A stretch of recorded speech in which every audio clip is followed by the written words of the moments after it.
everyone, this is Samantha Wolfe. Just a few reminders about me. I got married in June, so I am working on making the name change from Miss Phillips to Mrs. Wolfe. It has been quite a chore.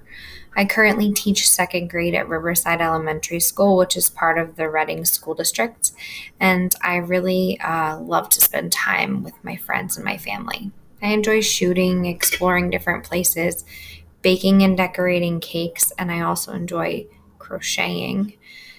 The top picture is a picture of me and my husband when we got married, and the bottom picture is a picture of my team this year when we started school last week. So we are the second grade squad, and this was taken out front of our building.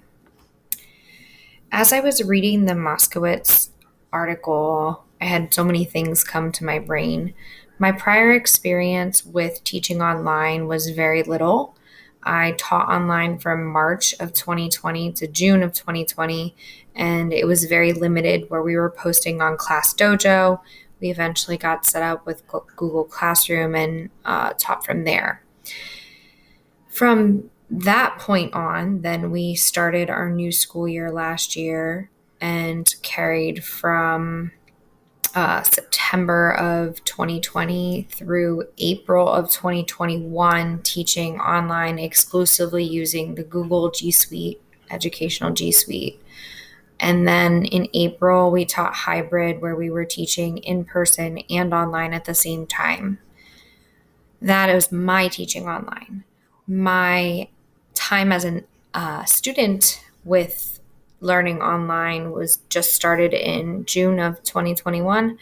I started grad school through Millersville. This has been a challenge, and I now see all of the moving pieces. I'm not sure how people do this all the time. My prior experience that helps to build to my learning, my communication skills, I feel I've developed them already, and the content and subject knowledge I have also developed. My prior online teaching experience was non-existent prior to the pandemic.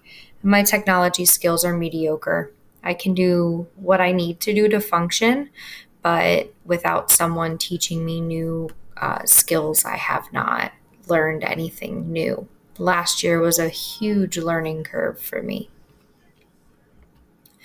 The qualities that Moskowitz suggests for online teaching are dedication and motivation, and I feel that I've developed those. My flexibility is developed, and my organization is developed. All three of those things are things that I feel like you need as a teacher, whether you're brick and mortar or online. Your dedication just shows your drive. Your flexibility has to happen all the time because you never know what is going to happen. This morning at 6:30, I got a phone call that my school was shut down for the hurricane, and I had to figure out how we were doing things and put our kids back on a computer and try to get Google Classroom set up with no forewarning. The passion, I feel like I have more passion for a brick and mortar setting than I do for online setting, especially after going through this past year. However, I feel if I was working for an online school, something that was set up specifically for online instruction, things might be different.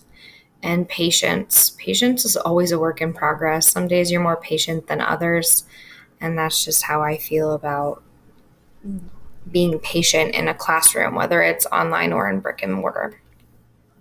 In Archibald's challenges, they in both articles, they actually said that time was a huge challenge. I feel that is a very important statement because it's something that I didn't realize prior to last year, how much time was put in trying to make yourself as organized as possible.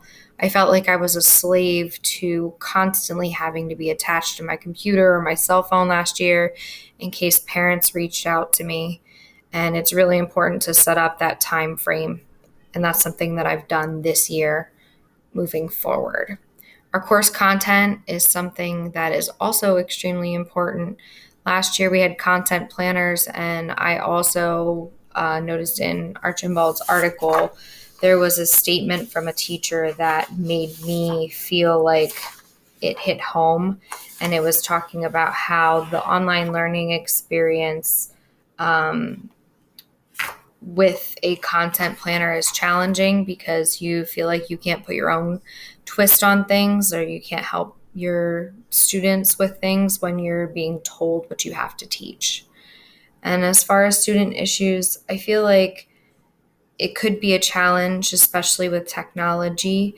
But with my student issues, I noticed more so the things that I didn't know were happening in my students' homes, I now saw and had an inside window into. So this was very much a learning experience, and these articles have kind of opened my eyes and reiterated all of the things that I experienced last year as I was teaching online.